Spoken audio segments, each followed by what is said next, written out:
The weapon of choice for a professional bike thief is the angle grinder, a motorized hand tool that can cut through any lock in seconds. To date, this fundamental problem has been largely ignored by the security industry as it has seemed too difficult to solve.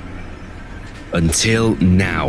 Introducing the Hiplok D1000, a lightweight, mobile D-lock that can withstand the severe, sustained angle grinder attack.